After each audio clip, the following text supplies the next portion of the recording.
You can find anything online, even rituals you're not supposed to play. We thought it was a joke, but at midnight, something played back.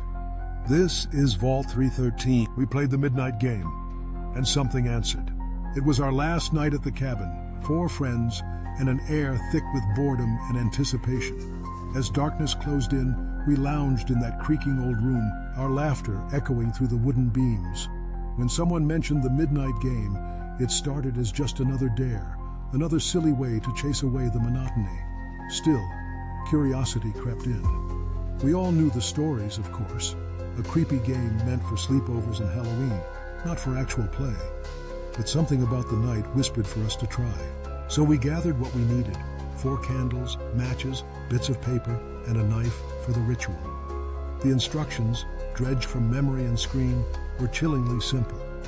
Each of us would write our name on a scrap of paper, drop a bead of our own blood onto it, and place it before the front door.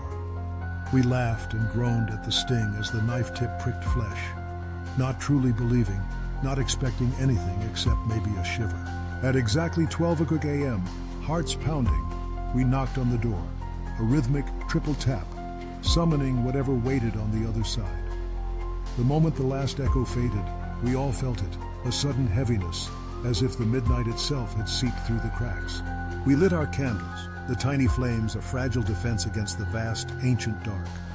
We read the final rule aloud, half joking, half afraid. Never let the candle go out.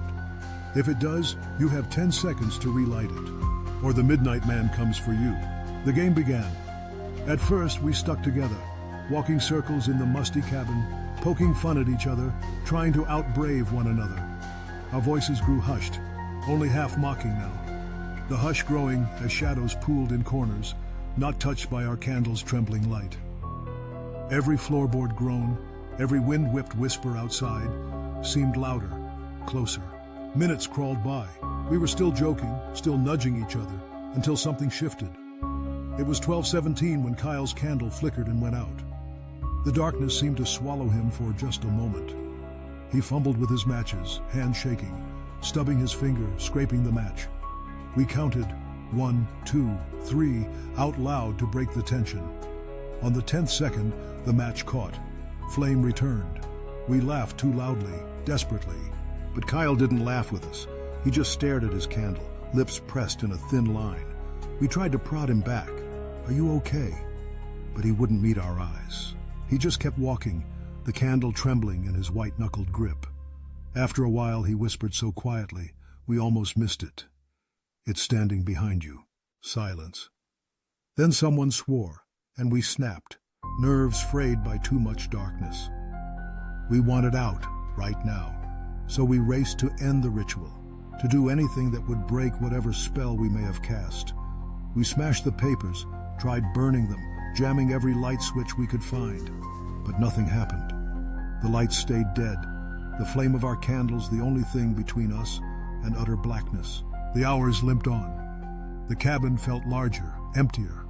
Shadows pressed closer every time our candles guttered, as if something moved just outside the circle of our light. Somewhere along the way, Kyle drifted apart from us. At first, we thought he just moved into another room, maybe looking for a bathroom, maybe wanting a minute alone. But he never answered when we called. At 3 a.m., we finally noticed. The house had gone dead silent. The old boards, which had groaned and shifted all night, seemed frozen. No wind, no creaks, just nothing. We searched every room, our candles guttering dangerously low, but there was no sign of Kyle. Only the lingering cold, and a sense that the house itself was holding its breath. We huddled together, not sure if we were awake or still in a nightmare. When the sun finally bled into the sky, pale and weak, we found the front door standing ajar, frost covering the wood. None of us remember opening it. 3 weeks later, back in the comfort of familiar walls and city lights, I sat alone, scrolling absent-mindedly through my phone.